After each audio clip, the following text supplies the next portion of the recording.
Hi guys, welcome back to my channel. I have been skiing in Europe for the past few years, but this year I had the chance to ski in Japan for the first time. Even though we planned the trip quite late, everything came together at the end. We even got to experience a once-in-a-decade blizzard. If you're considering about skiing in Japan and want some tips on how to plan it and avoid some of the mistakes that I made, then this video is for you. Whether you're an experienced skier or a beginner, Japan has some of the best skiing destinations in the world. In this video, I'll be comparing two of the most popular skiing destinations in Japan. They are Hokkaido and Nagano, and I'll be giving you tips on how to make the most out of your trip. So let's get started. There are a few things that you want to bear in mind when deciding where to go between Hokkaido and Nagano. This video will be divided into 5 sections: location and ease of access, snow quality and bluebird days, terrain and your ski level, accommodation and cultural experiences, when to go, and suggested itinerary. I will also be sharing with you some bonus tips at the end of this video, so make sure you stay to the end. Location and ease of access. Hokkaido is the largest out of the 47 prefectures in Japan, and it is located at the northernmost tip.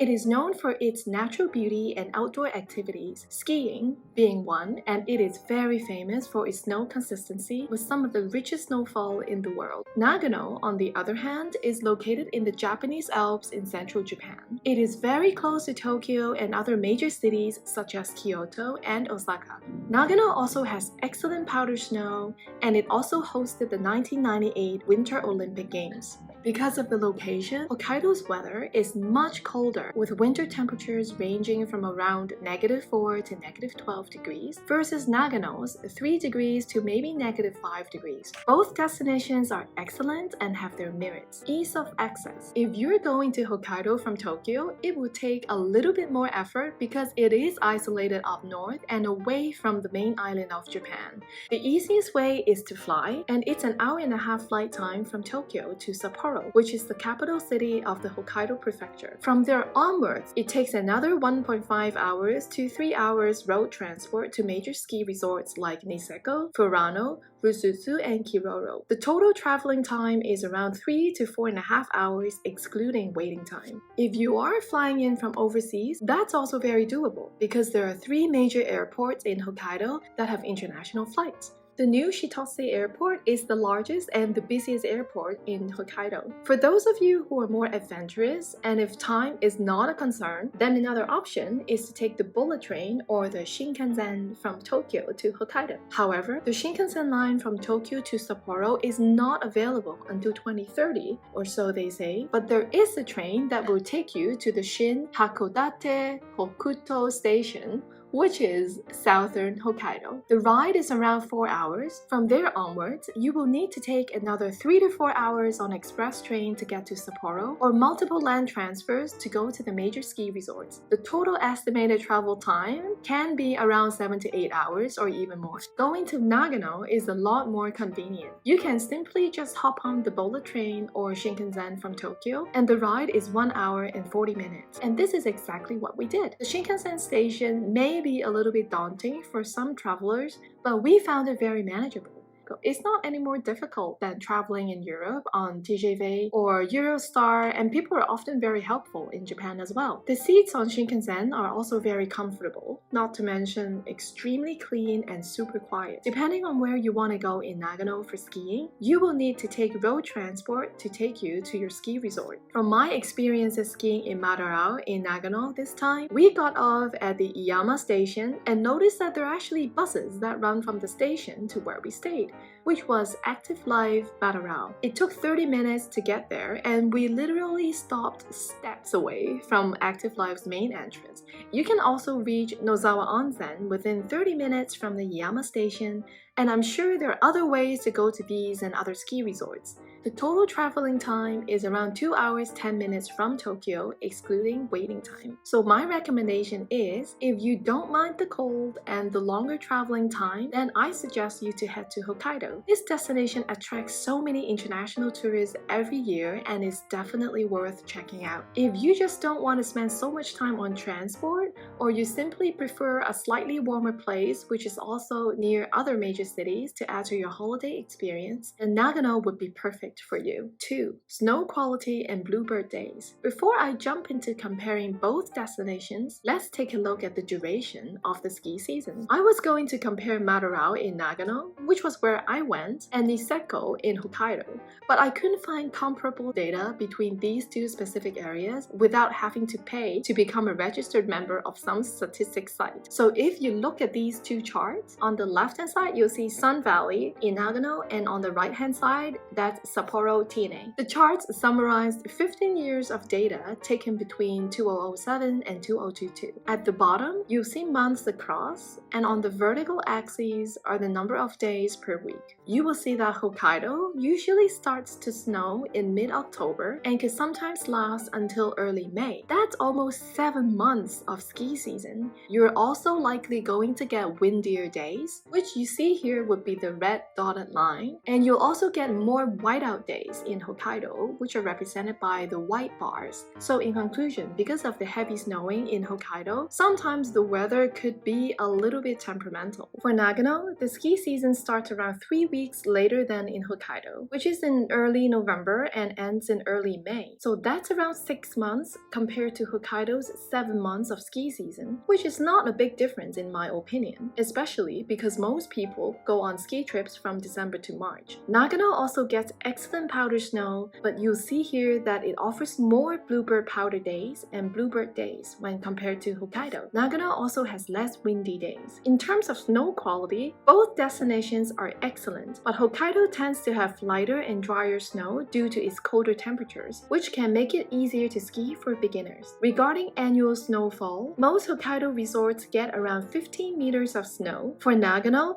the area has an average snowfall between 10 to 13 meters. My recommendation is, if you're on a quest for fresh powder and don't mind so much whether it is windy or sunny, then definitely head to Hokkaido for the crazy pow. But if you care more about sunny days with less wind, then definitely go to Nagano, where the weather is more stable and just all around more pleasant. Number 3. Terrain and your ski level. Hokkaido and Nagano have different terrain characteristics. Overall, Hokkaido has more gentle slopes and Nagano has steeper terrain because it's up on the Alps. That's not to say Nagano has no gentle slopes, because I still found sufficient beginner trails at Madarao, which was where we went this year. If you're a beginner or have more beginners in your travel group, Hokkaido may be a better option as it has more beginner-friendly slopes compared to Nagano. If you are an experienced skier looking for a challenge, then Nagano is perfect because there are plenty of advanced slopes and also off-piste areas to explore. For example, Madarao is very famous for its tree runs, so if that's something on your list, then you should head to Nagano instead. 4. Accommodation and cultural experiences. So here's the big picture. There are more than 80 resorts in Nagano, and when combined with the nearby Niigata region, there are over 130 plus ski resorts for you to choose from compared to the 50 plus options in Hokkaido. However, Hokkaido has always been a magnet for international tourists and skiers alike, especially famous ski resorts like Niseko, which all my friends often talk about, and it has become pretty crowded over the years. This also means that ski resorts in Hokkaido are much better catered for Western tourists, and they are better developed and also very well run. However, the international crowd and world-class facilities also mean that you'll be paying a premium for a fuss-free holiday. Nagano, on the other hand, attracts a lot more local tourists in ski places like Madarao, Nazawa Onsen, and also Shigakogen, except for Hakuba, which is also very international and caters to English-speaking crowds. This means you'll get a lot more local culture in Nagano and also different experiences there, such as the many onsens and, of course, Nagano snow monkeys. So that is a big plus if it's what you're looking for. After all, you're in Japan, so for some people, they might also want to feel the local culture for a more diverse holiday. As a Chinese saying goes, you learn so much more by traveling than by reading travel books. So why not make the most out of it while you're there? Regardless of where you're going, the first thing you want to decide in terms of accommodation is whether you'd like to stay in a more Western style resort or the more local Japanese style tradition traditional inn, which is called a ryokan. Obviously, if you want to feel at home and prefer not to go too much outside of your comfort zone, then I recommend you to go to Hokkaido or Hakuba in Nagano. But if you want to enjoy the full immersive Japanese experience, definitely opt for the ryokan. And listen up, this is an interesting one because when we started looking at the booking sites in Nagano where we went, we noticed many of the ryokans that we looked at have shared bathrooms down the corridor, which seemed like the usual package.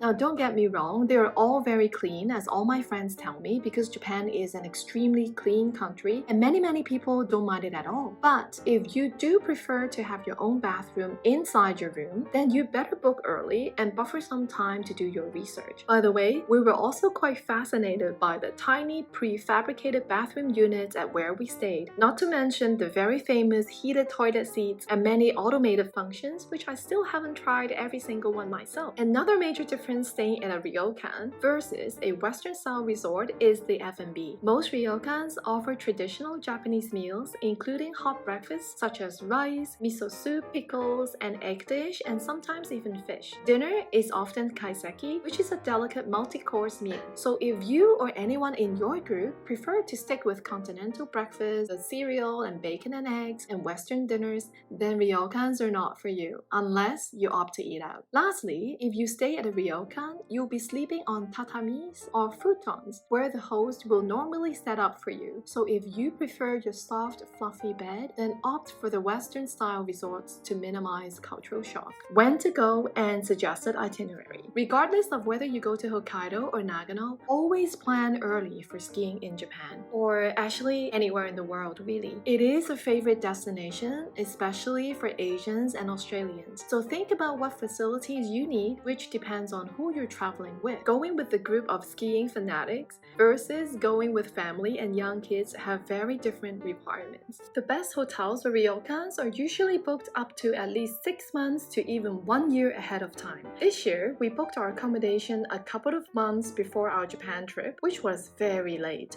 That said, we were still very happy with Active Life Matarao, and I'll add a link down below in case you want to check it out. Active Life Matarao is not a sponsor of this video, but we did have a decent stay there, so make sure you take a look. The best time to ski in Japan is usually January and February, which is when you get the best snow regardless of where you go. But that's also the peak season because it's usually Chinese New Year, which means school holidays, and that translates to steeper prices and that you'll also see many crowds and many children. If you're not going with children, then you might want to consider early March when there's a lot less people and when prices come down. You might also consider booking your spot at a ski school for yourself, your kids, or kids in the travel group, or consider booking in the private lessons ahead of time. It would also be a good idea as well to ask about ski passes and familiarize yourself with the area, such as pre-booking any famous local restaurants and other activities, as well as planning the local short trips to nearby areas if you're going to Nagano.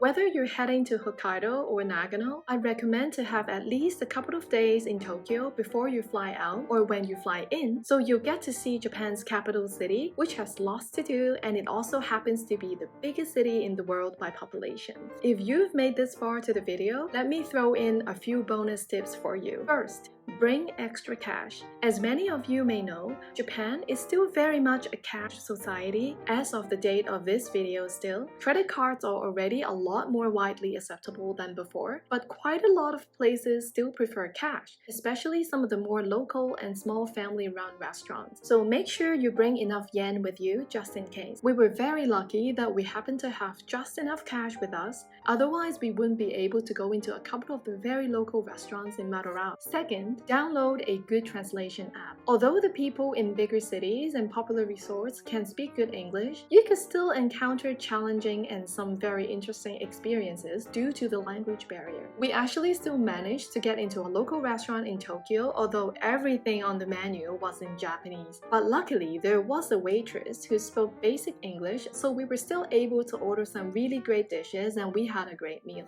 Third, Learn some basic phrases in Japanese. Japan is a country that highly values manners, and even if it weren't, I always try to respect the local culture whenever I travel by learning to speak some simple words in the local language. In Japan, you might also want to refrain from littering or eating or drinking while you're walking on the street because these are thought to be the ultimate rude behaviors in Japan. Try to be quiet or keep your voices low when in public spaces, including on trains, metros, and inside hotel lifts. Japan is also a high-trust country, so don't count your change because it conveys low trust and no tipping in Japan.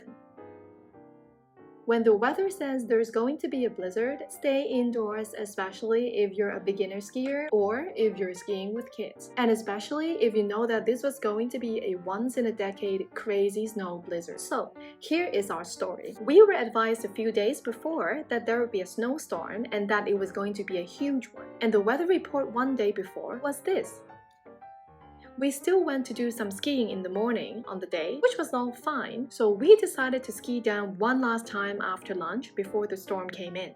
Bad decision. When we were in the middle of our ski lift ride going up to the mountain, the snow very quickly intensified and the sky became much darker. When we were at the top of the slope, the wind was pretty much gusting with full force and heavy snow was hitting on our faces. We braved our way down the slope together with some brave snowboarders, and I'd have to say, midway down, it was just all white and visibility was near zero. I could see less than 1 meter in front of me and I was basically skiing blind down the slope. Luckily, we made it to the bottom safely and no one crashed into us.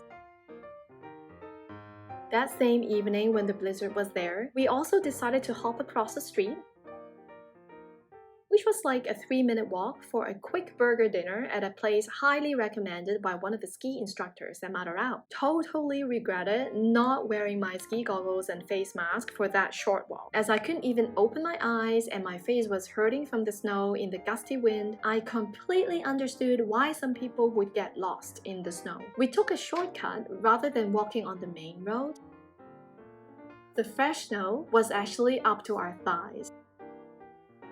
It was a very memorable experience and the burger dinner at the end was all worth it. But would I do it again in that snow condition?